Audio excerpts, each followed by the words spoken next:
everyone, and welcome to today's episode of the Uncorked Corner podcast, our very first of 2025. And we are very excited to kick it off with Samantha of Love Letter Confections, based right out of Massachusetts. So, can you get us started by introducing yourself, telling us a little bit about how you got into this space, and of course, what you specialize in?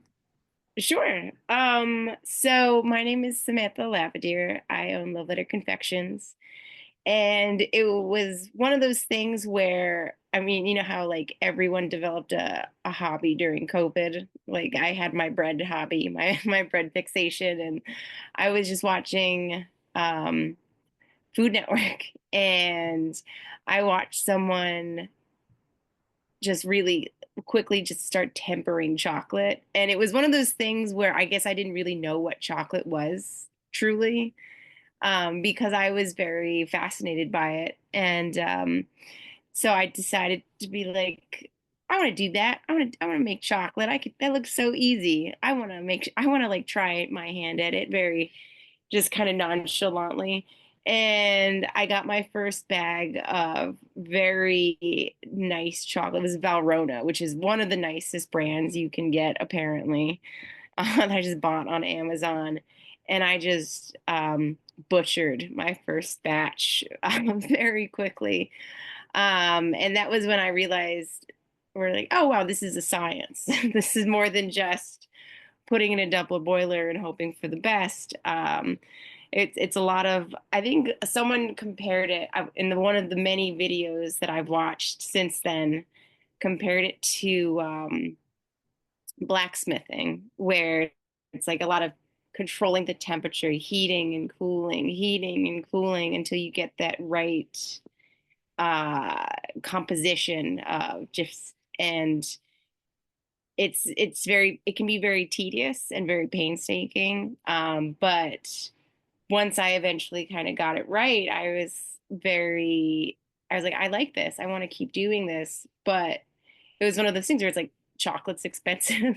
So like really nice chocolate is expensive. And even to like now, not even talking about when I first started, chocolate's like tripled in price over the past year, actually. So it was one of those things where if I want to keep doing this, I should really like have a reason.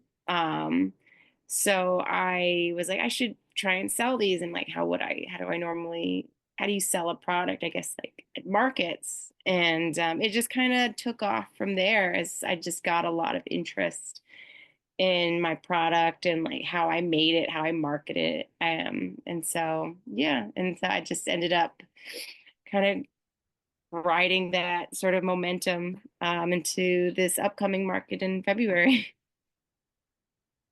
That's awesome. Now, Yeah. I know right now you're doing some more intricate, elaborate chocolates. What were you kind of putting out there when you first went to market? Yeah. I was pretty basic. So what I did is I made a custom 7-piece box and I made a Christmas cookie collection where it was each chocolate represented a different cookie you would find in a platter, like gingerbread cookie, chocolate chip cookie, rum ball, um, pinoli, and I put little designs on each. Some were much better than others, but I that was like the first thing that I kind of put out there, and it really didn't do that well. I noticed. I think it was like I didn't know how to sell a box where people had to like figure it out, like what's in the box. Oh, I have to read everything that's in there, and it was just wasn't very like yeah, it was predominantly bought by like friends and family. And like I think I sold to one person out in the wild and they actually became like a big fan of mine and like come to every market I go to now. But that's kind of what shaped how I ended up kind of changing how I do things, where I created a more custom experience where I like to showcase all my chocolates and I make a nice variety for people to choose from. And so they can get drawn in by each individual chocolate, want to see what it is, and then kind of create their own box as opposed to making a set box like I was originally. Yeah, and your chocolates are amazing and they're beautiful. I think Oh, it's so, I can't even imagine how difficult it is because I was talking about this with someone earlier. The idea of like a chocolate truffle, it seems like okay, like maybe it could be pretty simple, right? It's chocolate, like it's just chocolate. Well, it's like the perfect shell on the outside of a truffle is like glass. Like it's so perfect and smooth and shiny, and it's impressive when you do the ones particularly that have like radiant styles or that are multiple colors and like blows my mind. It's like it truly is like art. I mean, it's amazing. thank Um, you.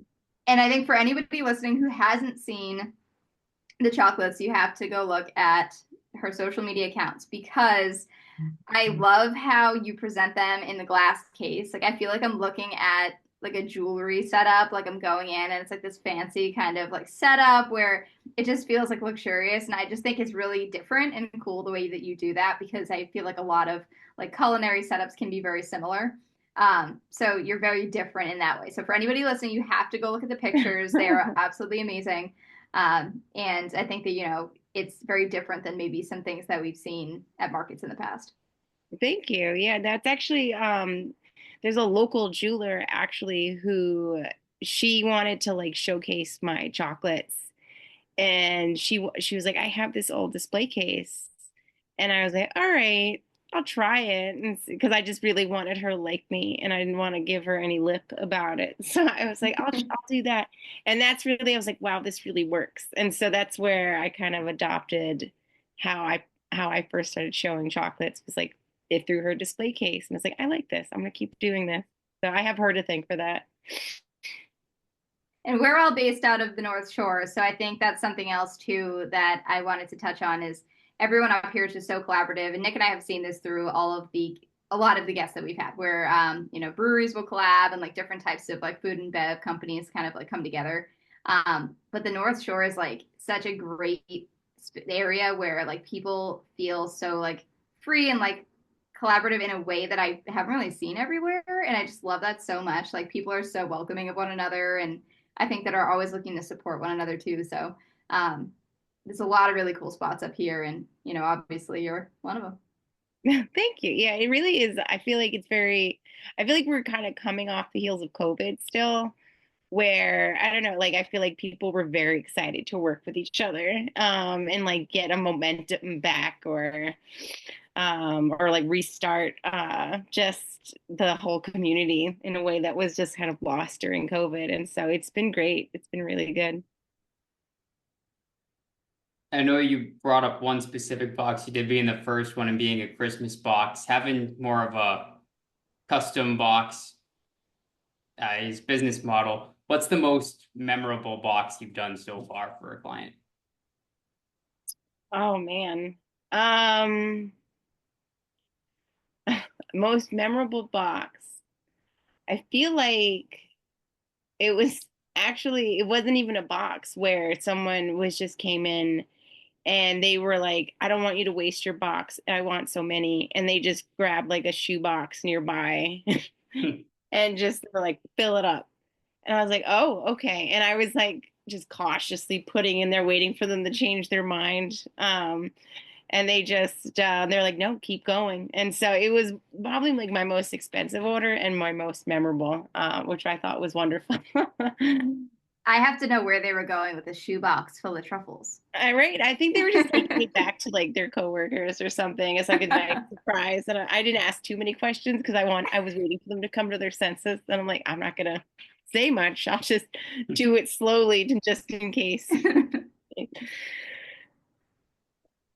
And you've done a lot of really fun flavors. Is there anything that stands out that was just like a little bit more experimental that even if it didn't turn out well, like that you just really wanted to like play around with that surprised you? Yeah, I was probably experimenting the most with like the Salem Arts Festival last year. And I wanted it gave me because I wasn't making a lot of the truffles. I was just kind of also got my tempering machine for the first time, and so I was just kind of getting used to that. And so I was just trying to be like, I'll just be funky, and if it doesn't sell, like it doesn't sell, like it's not one of the like a big chocolate time. And so I made cake And I was like, let me just put some cake in here and see what happens. And I think that was probably the funkiest thing that I've done. And then mixing with like, and then I made a banoffee one, which is, I didn't even know what banoffee was. I was just looking for something funky to do. And it's something that I'd never seen before in a chocolate. And it was very fun. I think it wasn't my best flavors, but it was an experiment for sure. And so that was fun. Can you tell us a little bit about, I guess, the process or the ingredients that goes into making chocolate from like a really high level? Just what you need to do, because I know you said there's a science to it and messing around with some of these Yeah, funky flavors like adding cake. I'm just trying to wrap my head around how that even works. yeah. It's one of those things that I say that I'm an amateur chocolatier just because it's such a it's such a process that I'm still trying to wrap my head around. Where there's these when you buy high-end chocolate, it comes tempered. And then to make it into something different, into a different shape and to melt it down, there's these levels of crystallization that kind of comes to that blacksmithing metaphor that I referenced earlier, where you have to melt it all down so it reaches a particular level of crystallization, and then you bring it back down, and you're like constantly monitoring the temperature so it reaches this crystallization where it's just below what you want, and then you have to bring it back up so it brings, and so by adding like additional tempered chocolate, so that tempered chocolate inspires that this untempered chocolate to become that tempered crystallization. It's like I think it's crystal level 5. It's one of those things when I was first starting, I was like, oh my gosh, what is this? But it's one of those things where people often make this mistake where they think they can just get anything. Like they can go to Michael's and get coating candy, but it's the cocoa butter that a lot of people are kind of that don't realize is what makes a beautiful chocolate piece like this work of art, because that's what gives it the gloss, and that's what gives it that sheen and that snappability. And when I'm talking about crystallization, that's what I'm talking about is the cocoa butter itself. And when I started giving it that colorful designs, what I'm using is isolated cocoa butter. And so when it comes out, it's so shiny and it's so vibrant, and it's because it's just pure cocoa butter. And that I either hand paint or airbrush into a mold. Um, and it's so annoying sometimes because it's when it's just the cocoa butter, and like again, chocolate is so like tedious to work with. It's constantly stopping and starting to making sure that my temperature is correct and my temper is correct. But like you've seen them when they come out so nice, and it's not a common way to do things here in America. I think it's a very European or Middle Eastern way of making bonbons or chocolates. That was one of the things that I wanted to stand out because I think chocolate on its own is very ugly.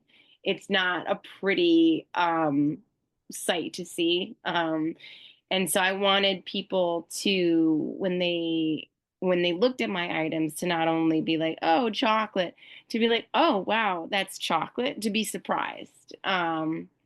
And it's really worked out, I think, because yeah, I think, like I said, chocolate it's ugly and it's common. You know, people like what makes it stand out different than like any grocery store item. And I think making it look at these beautiful works of art is the way to do that, is to stand out and to make it, to kind of give people that point of view where when I was first watching on Food Network, I'm like, that's chocolate. Oh, that's so easy to do. And then to also fall into that where I was like, this is not easy to work with, and kind of grabbing people in and having them be so surprised that it could be so artistic and and not just I think it's something that people kind of take for granted how not easy to work with when you're so surrounded by chocolate everywhere you go. So what was I saying? But yeah, to work with the chocolate, it's one of those things where when I first started, I got this book called Flavor Bible because it's a great book where you just pick out any ingredient that you want and it tells you what goes well with it, either what goes really well with it or what might go well with it but isn't common. And so that's what I started with. And since then I've gotten a little bit more like I've seen what works, what doesn't work. Chocolate is hard to fix once it's gone, unfortunately. But luckily, I haven't gotten too crazy where I've needed to scrap a batch. I once accidentally, water and chocolate don't mix, and I once accidentally put a bowl full of chocolate into the sink while the water was running, and I like destroyed a whole batch, which was painful. And I haven't told anyone that, especially my husband, who would kill me. But that's really it. I think with the ganaches, I think is the most experimental part where just finding what works because again with the science part of it, you need to get that water activity down to a particular level, just for shelf stability's sake, and also my shells, which are again these solid pieces, they can crack if there's anything moving around in there or anything too like I don't know weird. They can crack, unfortunately. And I've learned the hard way, like how easily they can crack. So it's just kind of like getting the water content down to that sweet spot, and then capping them off, and then once they're unmolded, hopefully that everything went smooth. Because that's the thing, you don't normally know that it's going well until the very end when you tap them out of the molds. And if they come out, they're supposed to fall right out if they're moldy because that chocolate contracts and it should contract right out of that mold. Did that From answer your question? I feel like I went on Yeah, several tangents. no, that was perfect, and it brought up another one too. So that was a lot on the science part of it, and you went over something there, airbrushing into the mold. So from the artistic point of view and adding the different colors and designs that you put on them, tell us about that process. Yeah, I originally I tried to when I first started it, I someone told me that airbrushing and just paintbrushing are like it's basically the same look and the same design. It's not. The brushing that I did, I don't know if it was just me, it looked terrible. Like it did not set right. And so out of desperation, I got an airbrush and I like I was under a time constraint at this point where I was like, I'm going to dedicate a night to this airbrush machine and I'm going to learn how to use it. And I did. And it was so much, oh my God, it came out so much nicer than anything that I could have done by hand. And that's really just for like getting a solid color. And then I started experimenting with gradients too, like different just shifts in color. And then I got stencils too to put onto so it's like just giving me solid lines. Because it's one of those things where it came out and it looked like, I don't know how to describe it. It looked so it didn't it looks like something like a professional would do well like and that's what professionals use, they use an airbrush, so that makes sense. But then when I want to add little touches of an element that an airbrush can do, like I like to put on hearts when I can, and that's what I'll do by hand. Or I did gingerbread when I did my gingerbread cookie, I put little gingerbread dots on them and I had to do that by hand. But it's one of those things where brushes are very like, and they're not all built the same. And that was something that I realized where I couldn't trust every brush. And then I would be doing batches like, why does this look so different compared to my other? Because I was using a different brush. And so I think it was one of those things where I learned how to learn my tools and getting used to what tools to use and what to trust. And because I was creating a chocolate shop out of my kitchen and there was a lot of learning what worked and what didn't work, and what works for some people, like that I was like reading about online, was not working for me. And so that's one of those things where I justify like not going to school for it, was because I essentially like paying for learning by trial and error, which works for me. It really does. And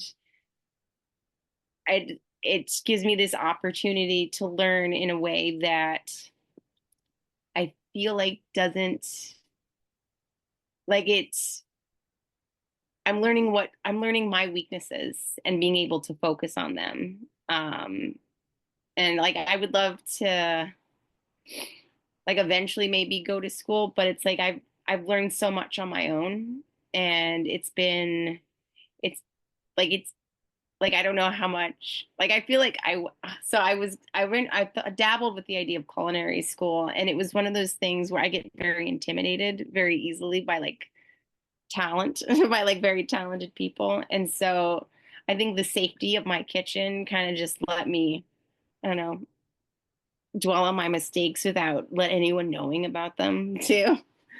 And so that was good.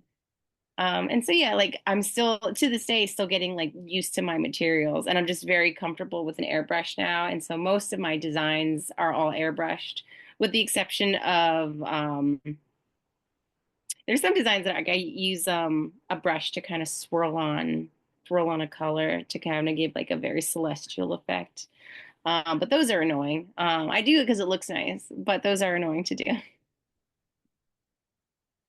And you're obviously very passionate about what you do. And I think the process that goes into it, were you artistic and like creative in different ways before? And this is just something that you realized that you were, excited about and good at? Have you always dabbled in arts in some way? Kinda, yeah.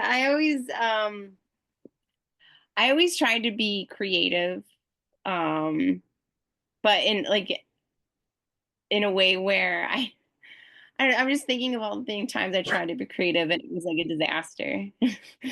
But I liked making things. I always felt like it was more personal to make things as like gifts and stuff. Um, like I was a big back in my day was like a big mixtape maker. Um, but yeah, I always enjoyed doing that, and I feel like that was something that like I like the opportunity to with the chocolates. It wasn't just making chocolate. I was making like collections, and I was like giving them funky names and advertise. It was like a whole level of creativity that I feel like I was able to do in a way that I could never do before. And that's one of the reasons why I'm so passionate about it and I enjoy it so much, is because it's an outlet. It's more than an outlet. It just keeps getting like my creative juices have to keep flowing more and more in a way that I just never expected when I first started. And so I enjoyed that a lot. Like before I did this, I just worked I was a nurse. I was an ICU nurse, and it was very like monotonous. It was very, I don't know. It was just like a day to day, um, where you don't really feel like you're creative or do much creativity of anything. And then I went into insurance nursing, which is, oh my God, this like even worse than that. And so that's one of those things where I was like, I just want to have fun and be creative and make things. And that's kind of why I just shifted completely to this.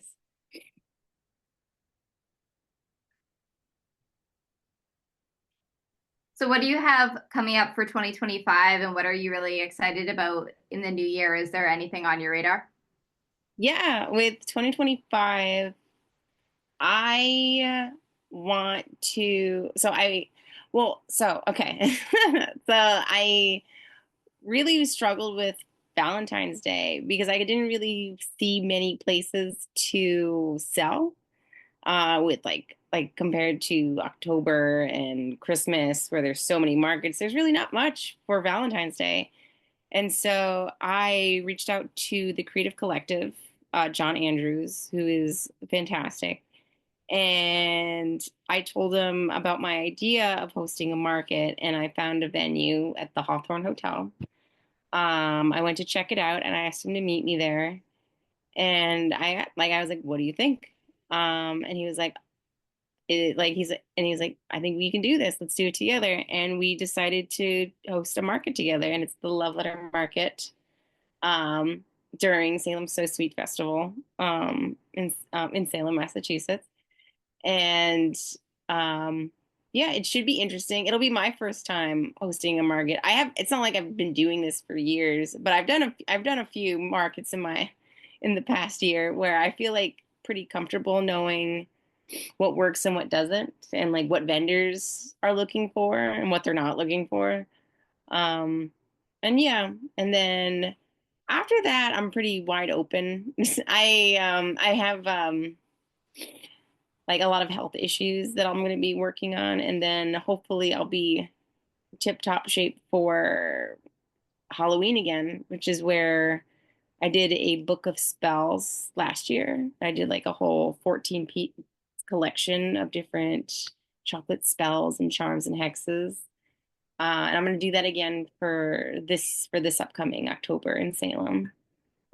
And then yeah, figuring it out. And it's a big experiment for me where it's like, yeah, I'm dedicating myself to this business, but I have no idea what I'm doing. And I've like made that everyone knows, like, just so you know, I don't know what I'm doing. It's an experiment. Bear with me on this one. And everyone's been like, okay. Being close to Salem, that seems to be obviously the season around there. Bianca and I are both here in the North Shore. We're in Salem all the time, especially me and my wife. We love going there, and they have a big market there right around Halloween. I noticed Yeah. recently in December you did some markets with Witch City Wicks, the candle shop. It's one of our favorite little shops to go to over there. So outside of that, what are some of your favorite vendors and other people that you've worked with in the past and collaborated with? Oh man. So there's two that I have to say. So Jenny Stewart, Fine Jewelry. She's the jeweler that I first worked with. Like she actually saw my post about my little stupid Christmas cookie chocolate box, and she liked it and was very interested in it. And then Creative Collective hooked us up, and she's so supportive and so excited like about everything. And she's so encouraging. And I honestly walked in there expecting someone so much more serious when I first met her, and she's not. She's really not. She's the least intimidating person.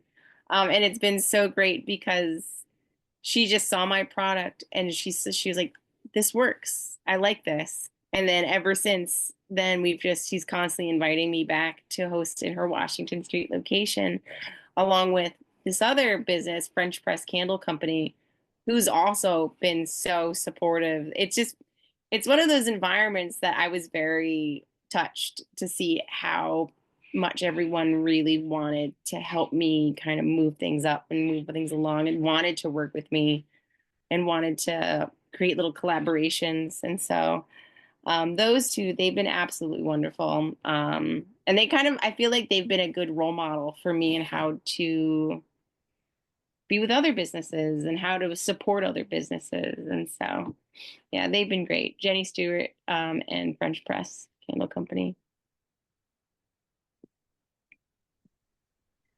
And you've had a lot of different flavors and you do a lot for like the specific holidays and seasons. And I noticed on your page, like even going back, you had a lot of different cute shapes and things that you've tried. Is there anything that you're looking to experiment with this year that maybe you haven't tried yet, or anything new that we can sneak preview that you don't have to if it's all wrapped up? No, it's I have a lot of goals. I was like where the TikTok reels of Amaury Gauchon where he just like makes a snake or something or just makes Oh yeah. like a weird yeah, and where it's like what is he doing? He had like I would love to try my hand at like sculpture, like just working with chocolate in a way that I could make not even anything like on his level, but just something where it's not just a bonbon or truffle, but like a little flower or something easy. And so that's like a big goal of mine. Absolutely inspired by him. And he has like this Netflix series, I think, where I he has like watched a, it. Yep, the right? School of Yeah, I watched Chocolate. it Yeah. too. That's how I found Um, out about him, and I definitely follow him on Instagram now. The yeah, stuff he's that he makes is wonderful. amazing. They're He's like like the otherworldly nicest guy. chocolates. Yeah, and so that's what I was like, I'm gonna do that. You know, remember how he like made petals just like with like a plat, like I was like, I think I can do that. And so that's honest, that's it though. That's all I think I can do. But I want to try my hand at it. Little bit So of trial and error. Maybe go for a cheaper chocolate when you're testing that one out at for first, sure. because that one might be a tough one. Yeah, that's probably that's one of those things where again, like either only family and friendly and what am I wrong? Friends and family would probably be the only ones to like support me out of pity, which is, it's something. All right, we have Salem So Sweet coming up here. I know you said you had a little bit of trouble finding a Valentine's Day venue, but you have the Love Letter Market coming up. So for everyone that has to buy a gift for a significant other or anyone else, friends, family, what would you build as your perfect Valentine's Day gift for somebody? Oh, all right. Well, I have my husband's weird. Like he just likes computers and he's very difficult to buy for. But if I had to buy a Valentine's Day gift for myself, Hint, hint. I hint hint. Let's see. I like I like the obviously French press will be there, the French press candle companies. I would want a candle. Um a chocolate box, obviously. And I'm actually wearing Ellie Jade. She's gonna be there. She's a vendor. She makes these little sweaters. And yeah, that sounds like a nice little like a winter in New England gift basket. And then like some jewelry would be good. I wouldn't mind some jewelry if he is paying attention. He's outside the door, so he might be paying attention. And we're gonna have a bunch of like we have a nice variety of people coming to the So Sweet or the Love Letter market during So Sweet. So it should be good.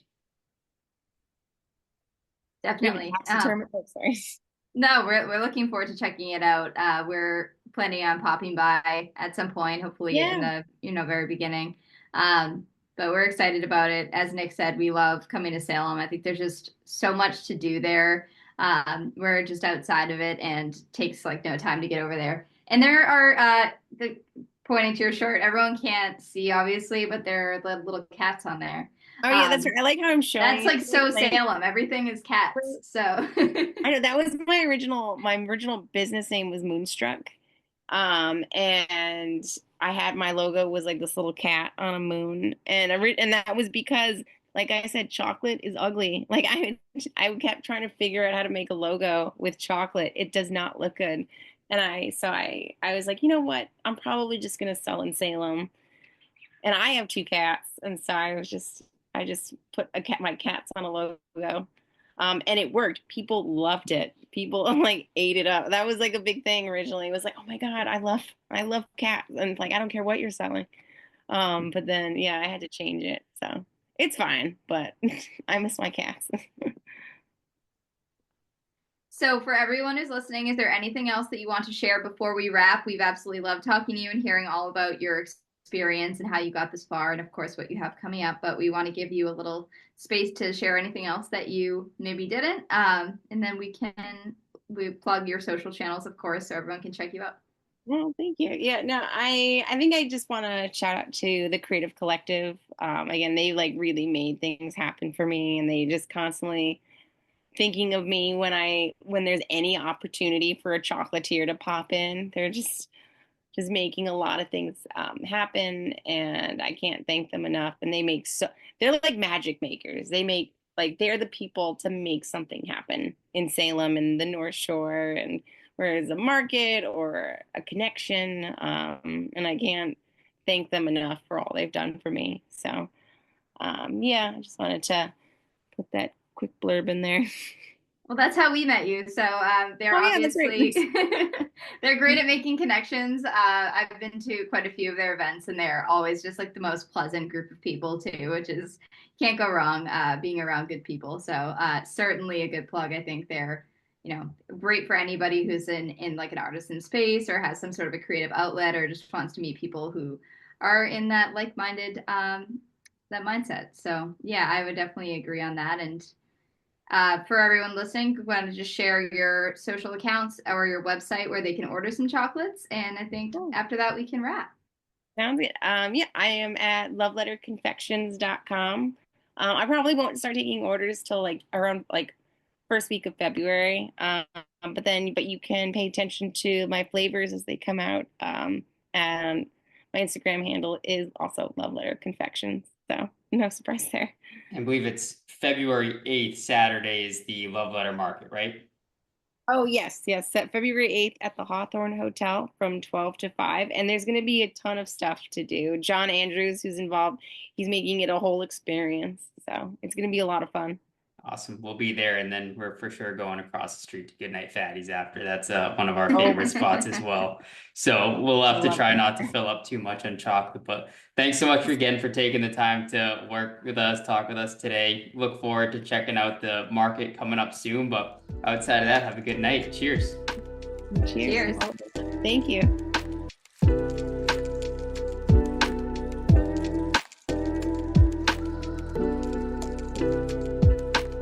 Be sure to follow us on social at Uncorked Corner and on the blog at uncorkedcorner.com for a taste of more food and beverage content. And if you enjoyed the show, don't forget to leave a comment, subscribe, rate, and review on whatever podcast platform you prefer. Thanks for listening.